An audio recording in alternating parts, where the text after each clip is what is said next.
Joshua chapter 5.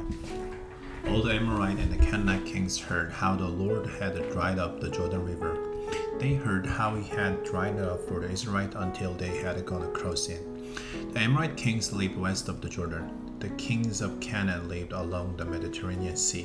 When all those kings heard what the Lord has done, they were terrified. They were not brave enough to face the Israelites anymore. At that time, the Lord said to Joshua, "Make knives out of flint. Use them to circumcise the men of Israel." So Joshua made knives out of flint. Then he used them to circumcise the men of Israel at Gibeas Hareros. Here is why Joshua circumcised them. All the men who came out of Egypt had died. They died while they were wandering through the Sinai desert. They were the men old enough to serve in the army. All the men who came out had been circumcised, but all the men born in the desert during the journey from Egypt hadn't been circumcised. The Israelites had moved around in the desert for 40 years. By the end of the time, all the men old enough to serve in the army when they left Egypt had died. That's because they hadn't obeyed the Lord. He had made a promise to them. He had told them they wouldn't see the land.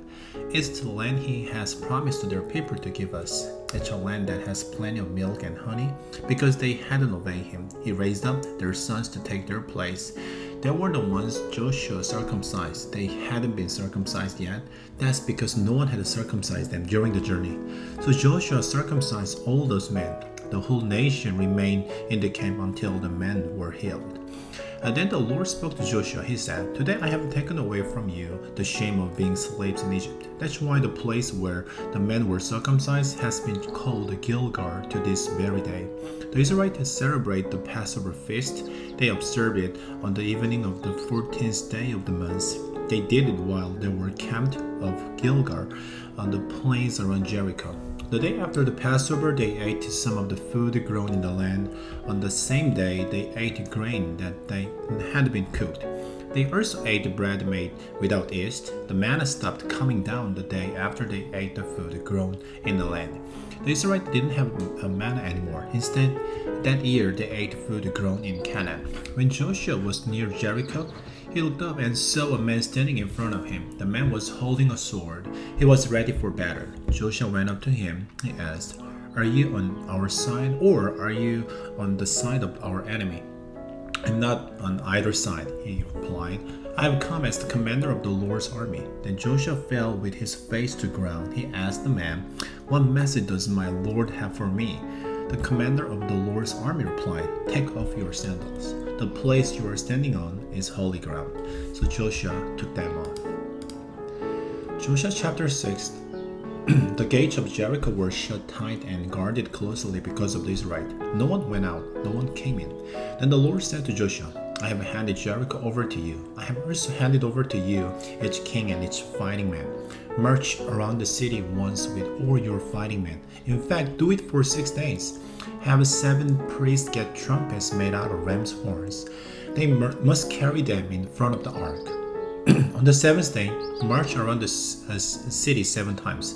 Tell the priests to blow the trumpets as you march. You will hear them blow a long blast on the trumpets. When you do, tell the whole army to give a loud shout. The wall of the city will fall down. Then the whole army will march up to the city. Everyone will go straight in." So Joshua the son of Nun called for the priests. He said to them, "Go and get the ark of the covenant of the Lord. I want 7 of you to carry trumpets in front of it." He gave an order to the army. He said, "Move out, march around the city. Some of the fighting men must march in front of the ark of the Lord." When Joshua had spoken to the men, the 7 priests went forward. They were carrying the 7 trumpets as they marched in front of the ark of the Lord. They were blowing the trumpets. The ark of the Lord's covenant was carried behind the priests. Some of the fighting men marched ahead of the priests who were blowing the trumpets. The others followed behind the ark and guarded all the priests. At that whole time, the priests were blowing the trumpets. But Joshua had given an order to the army. He had said, "Don't give a war cry. Don't raise your voices. Don't say a word until the day I tell you to shout. Then shout." So he had the ark of the Lord carried around the city once. Then the army returned to the camp. They spent the night there. Joshua got up early the next morning. The priests went and got the ark of the Lord. The 7 priests carrying the 7 trumpets started out. They marched in front of the ark of the Lord. They blew the trumpet. Some of the fighting men marched ahead of them. The others followed behind the ark and guarded all of them. The priests kept blowing the trumpet. On the second day, they marched around the city once. Then the army returned to camp.